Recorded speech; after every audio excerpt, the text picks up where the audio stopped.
آج روٹی پکی پکائی آپ کو مل گئی ہے اور آپ ملک کے اندر ڈاکٹر تو بڑھیا بنے ہوئے ہیں، لیکن ڈاکٹر صاحب نہیں جانتے کہ حضرت شیخ الہند مولانا محمود حسن یہیں سے پڑھ کر کے نکلے تھے، جن کو مسٹر مسٹن یہ کہا کرتا تھا کہ اگر شیخ الہند کو جلا کر راکھ کر دیا جائے تو اس کی راکھ سے بھی انگریز کی دشمنی کی بو آئے گی۔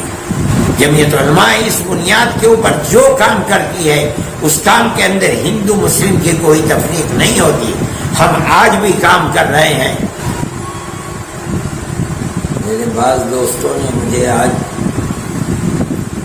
ڈاکٹر تو بڑھیا جی کا یہ پریس کانفرنس بھیجی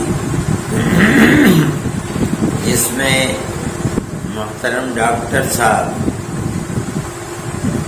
طالبان کے سلسلے میں یہ بتا رہے ہیں کہ تبلیغی جماعت ان کی ماں ہے، دارالعلوم دیوبند ان کا باپ ہے،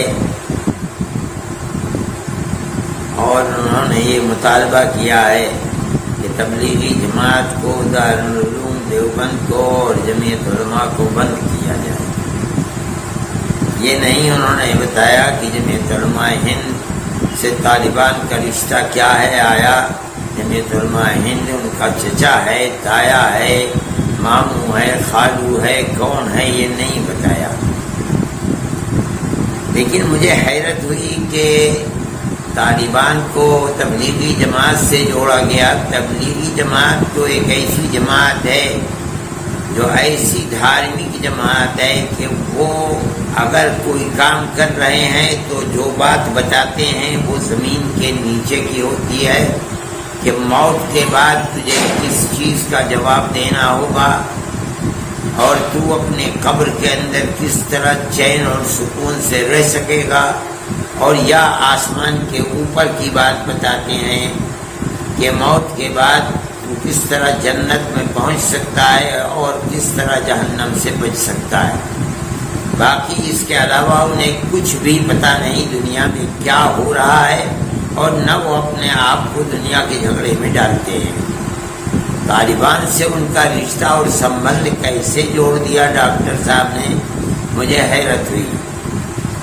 دوسری بات یہ ہے کہ دارالعلوم دیوبند کو یہ کہتے ہیں کہ بند کر دیا جائے۔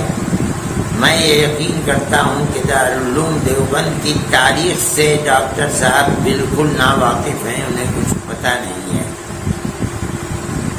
میں بتاتا ہوں کہ دارالعلوم دیوبند تو سن 1866 میں جب بنا ہے، جب 1857 کا جہاد جس میں ہندو اور مسلمان دونوں شریک تھے اس میں ناکامی ہو گئی، اور خاص طور پر جو مسلمانوں کے مجاہد تھے اور جنگ کر رہے تھے غلامی کے خلاف، ان کو چن چن کر دلی کے اندر پھانسی دے دی گئی۔ 33,000 علماء کو دلی کے اندر قتل کیا گیا، اور لال قلعے سے لے کر کے جامع مسجد تک جو درخت تھے ان پر ان کو لٹکا دیا گیا۔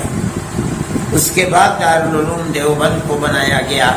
دارالعلوم دیوبند کے بڑے بڑے سپوتوں نے لوہا لیا ہے انگریزی حکومت کا۔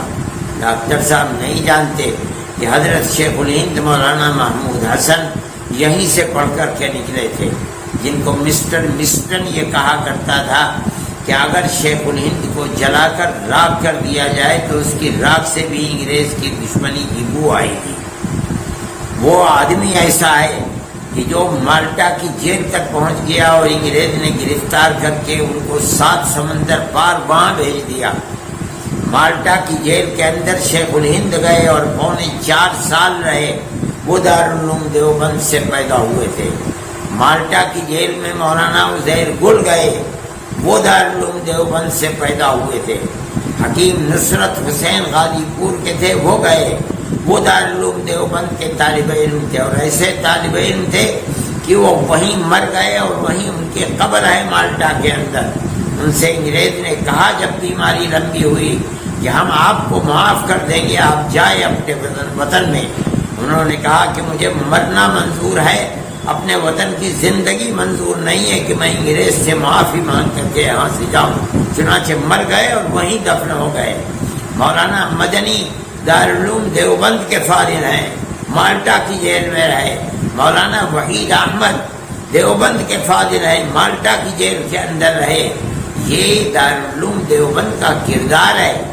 دارالعلوم دیوبند نے جن لوگوں کو پیدا کیا ہے انہوں نے ملک کی آزادی کے لیے اپنے آپ کو قربان کر دیا ہے۔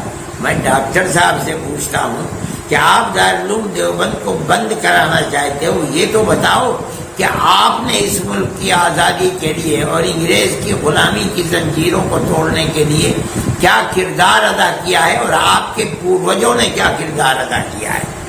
زبان کی لپالپی تو بہت ہے۔ میں یہ سمجھتا ہوں کہ آپ کو یہ سمجھنا تو چاہیے، تاریخ کے اوراق کو، ورقوں کو پلٹنا تو چاہیے۔ آپ یہ تو دیکھیں کہ جن لوگوں نے ملک کی آزادی کے لیے اپنے آپ کو قربان کر دیا، 9-10 سال جیلوں کے اندر رہے۔ مولانا مدنی سہارنپور کی جیل میں رہے، مالٹا کی جیل میں رہے، مراد آباد کی جیل میں رہے، بریلی کی جیل میں رہے، نینی جیل الہ آباد میں رہے، سابرمتی جیل میں رہے، مولانا عبد الرحمان جیلوں میں رہے۔ یہ سب کون تھے؟ یہ وہی تھے جن کو دارالعلوم دیوبند نے پیدا کیا تھا۔ آپ کوئی مثال پیش کریں، آپ یہ بتائیں کہ آپ نے کیا ملک کی آزادی کے لیے قربانی دی ہے۔ آزاد ملک آپ کو مل گیا اور آپ کو آگے بڑھا دیا گیا۔ آپ آگے بڑھ کر کے یہ بات کر رہے ہیں، مگر یہ بات حقیقت کے خلاف ہے۔ جمعیت علماء ہند، آپ نے یہ نہیں بتایا کہ طالبان کا رشتہ جمعیت علماء ہند سے کیا ہے۔ مولانا مدنی جمعیت علماء کے صدر تھے، تقریباً 10 سال انگریز کی جیل کے اندر رہے اور جمعیت علماء کے صدر۔ آج بھی جمعیت علماء کا ایک کردار ہے، اور وہ یہ ہے کہ جمعیت علماء مذہب کی بنیاد پر 2 قومی نظریے کو نہیں مانتی۔ غلط ہے۔ اس ملک کے سب بسنے والے ایک ہی قوم ہیں۔ جمعیت علماء اس بنیاد کے اوپر جو کام کرتی ہے اس کام کے اندر ہندو مسلم کی کوئی تفریق نہیں ہوتی۔ ہم آج بھی کام کر رہے ہیں۔ ہم نے کیرلا کے اندر کام کیا، ایک مکان 4 لاکھ روپئے کا بنا ہے۔ ہم نے ان مکانوں کے اندر کچھ نہیں دیکھا۔ ہندو ہے تو اس کو مکان بنا کر کے دیا، عیسائی ہے تو اس کو مکان بنا کر کے دیا، مسلمان ہے تو اس کو مکان بنا کر کے دیا۔ ڈاکٹر صاحب محترم، آپ ثابت کریں کہ آپ نے پیڑت ہندوؤں کے لیے کام کیا ہے تو کئی مسلمان پیڑت مسلمانوں کے لیے کام کیا ہے؟ آپ نہیں پیش کر سکتے۔ ہم آج بھی کام کر رہے ہیں۔ آپ کا یہ بیان بمبئی کے لیے، ہم بمبئی کے اندر کام کر رہے ہیں، کوکن کے علاقے کے اندر۔ آپ نہیں سمجھتے ہیں ہم نے کتنا کام مسلمانوں کے لیے کیا ہے اور کتنا کام ہندوؤں کے لیے کیا ہے۔ ہمارے یہاں کوئی تفریق نہیں۔ ہم نے 33 مکان ہیں جن مکانوں کو ہمیں مکمل بنا کر کے دیا۔ میں آپ سے کہتا ہوں کہ اس کے اندر سے 15 مکان غیر مسلموں کے ہیں جن کے اندر ہم بنا کر دے رہے ہیں۔ اس کے اندر 1-2 مکان مرمت کے بھی ہیں، باقی ہم پورے مکان بنا کر کے دے رہے ہیں۔ ایک مکان کے اوپر خرچ 3.5 سے لے کر کے 4 لاکھ روپئے تک ہے۔ ہمارے نزدیک سب ایک قوم ہے، 2 قومیں نہیں ہیں۔ یہ آپ کا نظریہ ہے، ہمارا نظریہ تو ایک ہی ہے۔ یہ کام جمعیت علماء ہند کر رہی ہے۔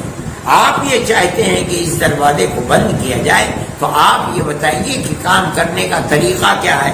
آپ مجھے یہ بتائیے اور آپ میڈیا کے اندر بولیے کہ آپ نے کتنے کام کیے ہیں جس کے اندر پریشان حال اور پیڑت ہندوؤں کی آپ نے مدد کی ہے تو مسلمانوں کی بھی مدد کیا۔